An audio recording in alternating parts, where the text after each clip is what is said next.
सभी को नमस्कार। मैं दीपक गुप्ता आपका फिर से स्वागत करता हूँ हमारे इस YouTube channel Deepak Commerce Academy पे। सो फ्रेंड्स, आज का हमारा लास्ट टॉपिक होगा सब्सिडरी कैश बुक पार्ट 1 का चैप्टर 10 का analytical cash book, analytical petty cash book. So analytical petty cash book का क्वेश्चन आपकी स्क्रीन के ऊपर ये रहा।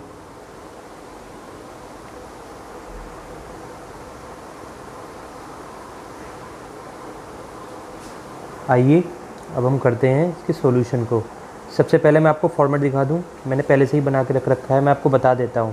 सबसे पहले हम लिखते हैं, एक कॉलम बना लेंगे जैसे सिंपल कैश बुक में था, इसमें थोड़ा सा अलग है, ज़्यादा नहीं है डिफरेंस। अमाउंट रिसीव, फिर उसके बाद डेट का कॉलम, फिर वाउचर नंबर। थोड़ी सी लाइनें टेढ़ी हो गई पर इस पर नेगलेक्ट करेंगे। पर्टिकुलर्स, फिर टोटल पेमेंट, फिर पर्टिकुलर जो होते हैं कुछ एक्सपेंसेस होते हैं जिनका नाम लिखा जाएगा, जैसे conveyance, cartage, stationery, salary, postage और मिसलेनियस। मिसलेनियस में वो खर्चे आएंगे जो हमें समझ नहीं आएंगे हम किस में डालें। बस अब हम अपना स्टार्ट करते हैं सवाल। January 1 receive 10,000 for petty cash. January 1 to cash account. ये पैसे हमेशा कहाँ लिखते हैं? डेबिट साइड में। तो ये कितने हो गए? 10,000। उसके बाद क्या है? उसके बाद सारी डेट डाल लेंगे और बाय के द्वारा पेड करते जाएंगे। बट मैं आपको सिस्टम समझाऊंगा। January 2 paid cartage, by cartage account कितने हैं? 500। टोटल पेमेंट में लिख दी 500 और कार्टेज के कॉलम में कार्टेज पे 500। January 3 paid postage, by postage account कितने हो गए? 500। पोस्टेज कहाँ है? पोस्टेज ये रही 500। January 4 paid stationery, by stationery account. आप एक चीज़ देख रहे होंगे, जितनी भी टोटल पेमेंट है वो तो सारी इस कॉलम में जाएंगी और पर्टिकुलर कॉलम में भी लिखी जाएंगी। कितनी है? 1000। अब स्टेशनरी का कॉलम कहाँ है? ये रहा 1000।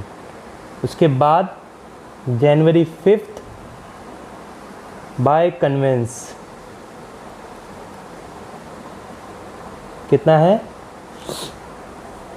1000। ये रहा कन्वेंस का column. January 6 paid refreshment, by refreshment account. ये मिसलेनियस में आएगा क्योंकि इसका कोई पर्टिकुलर अकाउंट नहीं है। कितना है? 300। रिफ्रेशमेंट में आपका ये जो पार्ट स्टाफ को बॉस जैसे कर देते हैं कई बार, तो ट्रीट टाइप हो गया। जनवरी 7 paid salary, by salary account. मैं यहाँ रिफ्रेशमेंट के पैसे लिखना भूल गया, 300 ये रहे 2000। सैलरी का कॉलम कहाँ है? ये रहा। सैलरी के कॉलम के सामने सैलरी 2000। और लास्ट जनवरी 8 न्यूज़पेपर, बाय न्यूज़पेपर। भाई ऑफिस के लिए न्यूज़पेपर भी तो आता है नहीं आता है? काउंट कितने? 200। ये भी मिसलेनियस में जाएगा क्योंकि इसका कोई पर्टिकुलर अकाउंट नहीं है। अब क्या करेंगे? सबको पता है बैलेंसिंग तो हमें करनी होती है क्योंकि हम अकाउंटिंग कर रहे हैं और अकाउंटिंग में ऐसा नहीं हो सकता कि बैलेंसिंग ना हो।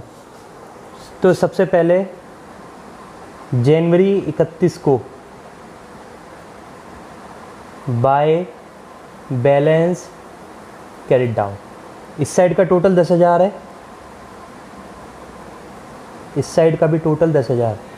अब 10,000 में से ये घटाना है। 2 और एक 3 और एक 4, 500 500 5, 5,300 5,500, तो बचे कितने? 4,500। ठीक है जी। अब ये जितने भी इनमें अलग अलग कॉलम में लिखे थे इनका टोटल डायरेक्ट मार्क कर देंगे। 1000 ये हो गए, 500 ये हो गए। आपको सबको क्लोज करके दिखाना होगा। 1000 ये हो गए, 2000 ये हो गए, 500 ये हो गए और 500 ही ये हो गए। ठीक है जी। अब आप क्या करेंगे, February 1